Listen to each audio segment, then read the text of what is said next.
Phil Robertson. He is the Deputy Asia Director at Human Rights Watch and is joining us from Bangkok. Phil, how do you expect the announcement of this national unity government to affect the situation in Myanmar?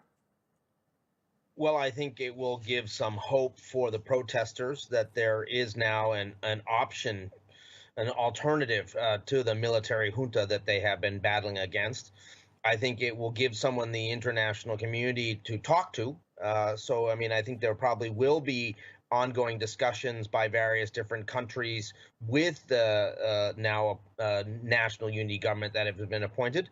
And it will also, I think, really sort of mend relations between the elected MPs who are not allowed to take power, who are in the CRPH, and the many ethnic groups of Myanmar.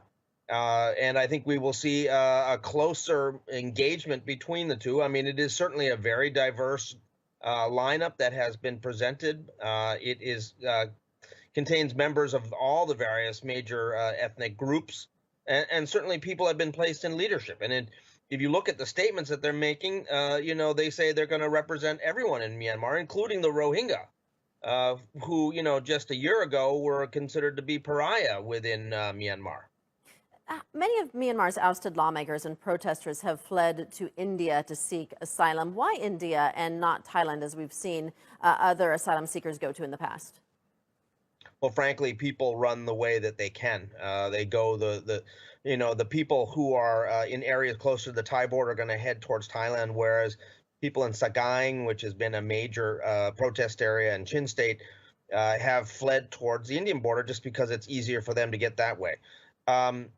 I think that there's going to be refugee outflows in all directions if this situation goes badly. If we see a continued crackdown and a real sort of escalation of force by the security forces of the junta beyond what we've already seen, which has been wanton use of lethal force against peaceful protesters.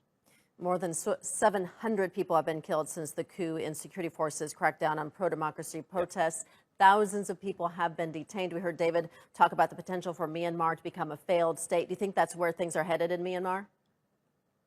I'm not sure it's going to become a failed state. I think what we're going to see is this tug of war between a highly unpopular military junta and the security forces and the actual people of Myanmar continue for a number of months. I don't see either side giving in any way, shape, or form.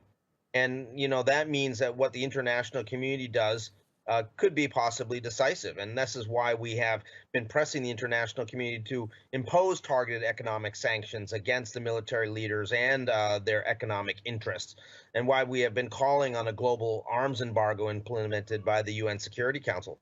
So far, those demands are only partly met, and much more needs to be done by the international community. Yeah, governments and even those right next door to Myanmar don't seem to be willing to step in or do much to try to stop this situation. Why is that? Well, that's an excellent question. I mean, I think there is a long-standing tradition of what the ASEAN calls non-interference in the internal affairs of its member states. I think partly you're dealing with countries which have their own rights abusing record, and they feel that if they authorize some sort of regional intervention into one country's issues, then the next day it might be them who are facing the intervention. So I mean, there's a sort of ceasefire on human rights. They just don't want anybody to raise human rights within the region, and this is what makes it so difficult and so problematic. I mean, ASEAN is going to have this meeting on the 24th, from what we understand, and I think it's going to produce nothing because ASEAN is split right down the middle. With countries like Thailand, Cambodia, Laos, and Vietnam basically not wanting to do anything to intervene in any way, shape, or form in Myanmar, while other countries like Singapore and Malaysia and Indonesia recognize that something has to be done and there has to be a way found to mediate this situation. Okay, Phil Robertson in Bangkok, thank you.